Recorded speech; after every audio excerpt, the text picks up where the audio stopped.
Hey guys, it's me, the Afro Hamurai. We're here with a new seasoning and we're looking at Smart EQ 3. But for this video, I'm going to do a comparison between it and its previous version, Smart EQ 2, mainly for people who are upgrading like I was, but also just people who might be interested. But let's get straight into it. So what I'm going to do to explain Smart EQ 3 is show you its bigger brother, Smart EQ 2, or maybe its dad because it's the previous version. Look, someone make some sort of family resemblance. I'll wait here. Okay, now that you've made the family resemblance, let's look at Smart EQ2. So what Smart EQ is meant to do is listen to audio that comes in, come up with like a smart filter, which you control with this green band, which you'll see in a little bit. Let's see what it sounds like. I've gone into profile and selected the drum profile. We're going to hit this record button and then we're going to play some audio.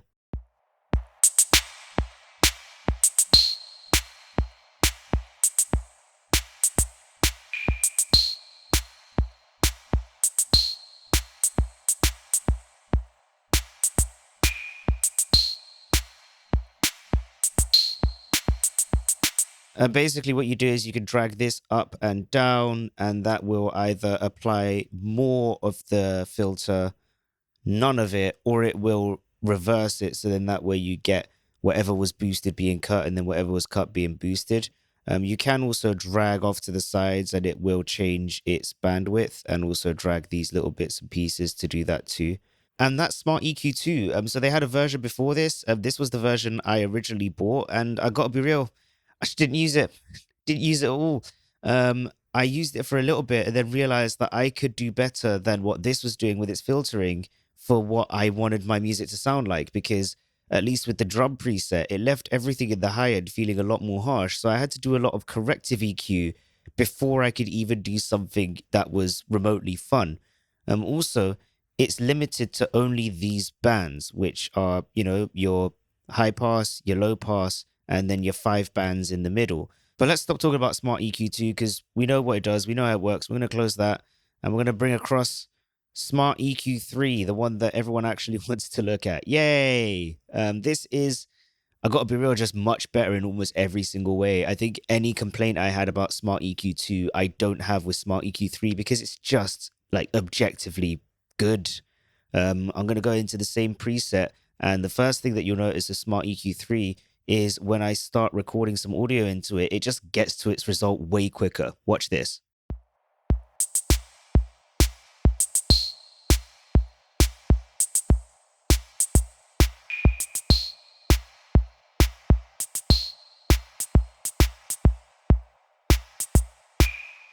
Did you see how quickly that did it? That's insane. It was just straight up. It made the decision quicker than I sometimes make decisions with EQ. I've got to be real. But we have the similar sort of features as before. So we have the big smart filter that we can drag up or down to like mess with its strength.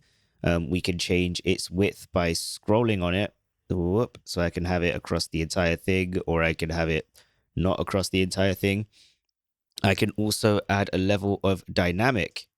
So if I play my audio in now,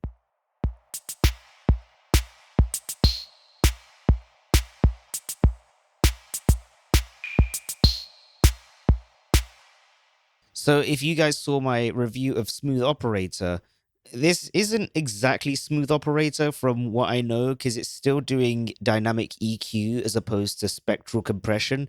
But this is able to do dynamic EQ over the entire bit of audio without you needing to tell it what bands to work on. That's pretty impressive. Much like before, you can add bands. The way that you add EQ bands, because you can see that you don't have any, is you do what everyone knows to do, which is double click, bands, there, here, there, this one, this, where, there we go. Oh, there we go. Right, have we got to the limit yet? Have we got to the limit? Yes, we've got to the limit now, I think. Yeah, we're at the limit now. I got to count these. Hold on a minute.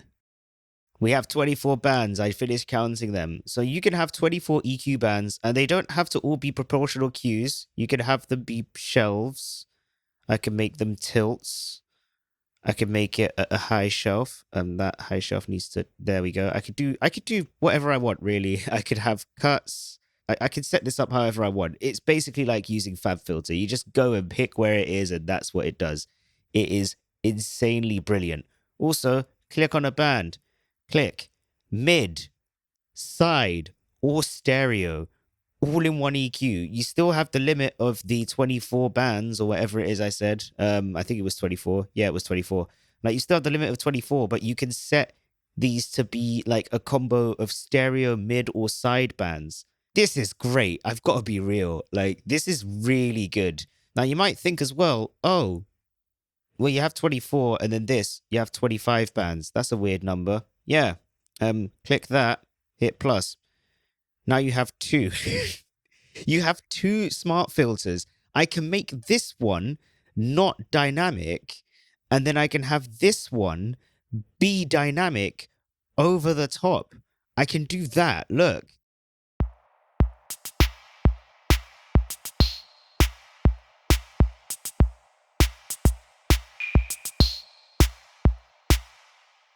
And then I could have all of my other bands doing their whole mid-side thing if I wanted to. That, I'm not even joking, is so cool. You know, I could have this doing, instead of doing the whole dynamic and half dynamic thing, I could turn my dynamic off on both of these. Click U, turn dynamic off.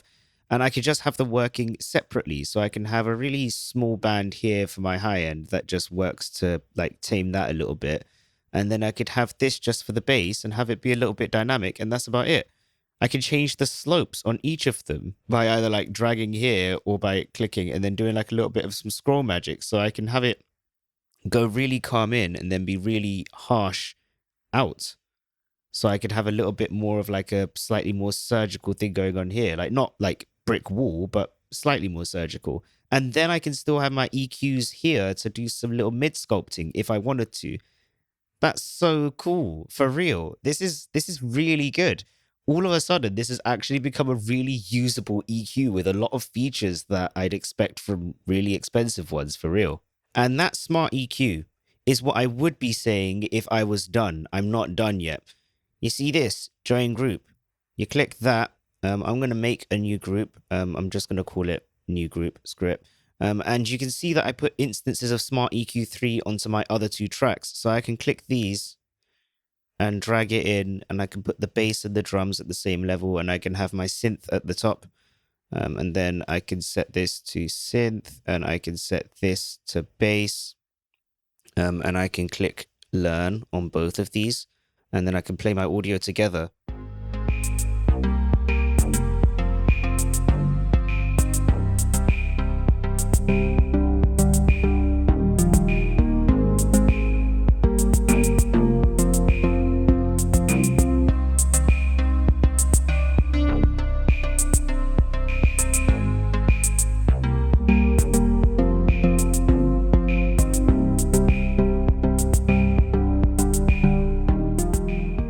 I enjoy this. The downside is that at the moment it seems to have added quite a bit of boom onto my synth, and I can't change it in here. So if I wanted to change the synthesizer's smart EQ, I have to go into it and go into its smart EQ, and then I have to mess with all of its bits and pieces. So then I have to give it, turned it off by accident, a low shelf. There you go. That should be about right. Turn off some of the thing here. Make that a lot smoother. Boop. There we go. Let's see how it sounds now.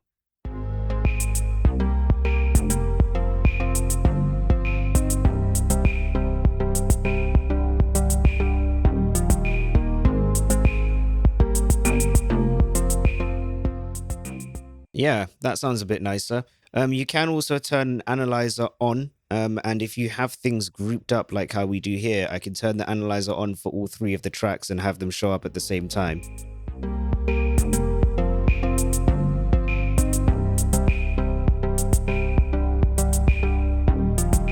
I've got to be real, I very rarely get excited about an EQ plugin, but Smart EQ3 genuinely feels like just a really solidly well-built EQ now. With Smart EQ2, it was kind of like, yeah, it has this smart function, but that's the only bit that was really useful for it. And as an EQ, it was a little bit lackluster. They've really made it not only good as an EQ in its own right, but they've like stepped up their ability to do some smart stuff with that smart filter.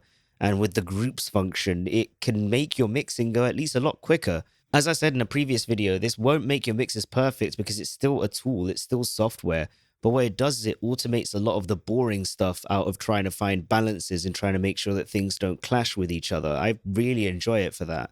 In fact, I might go into one of my tracks I'm working on, put this onto each of my individual drum tracks and use it as a way to try and balance all of those out to see if it does a better job than I can. Because to be honest, if it does, then it means I have to spend a lot less time mixing and I can spend a lot more time creating and not feeling like I'm getting in a wall and not being able to release anything. But that's been my overview of Smart EQ3. I think it's a really great EQ. It's still annoying that I can't just like click this and go, oh, I just want to change like the drums curve or the bass curve. I have to go in and like change Smart EQ instances. But that's a very small price to pay for the amount of utility you get with this. If you're looking for something as another new mixing buddy alongside Smooth Operator, definitely give Smart EQ3 a try. I don't think that you'll be disappointed. Thank you very much for watching. I hope you've enjoyed this. If you want me to look at another plugin, tell me. But yeah, cool.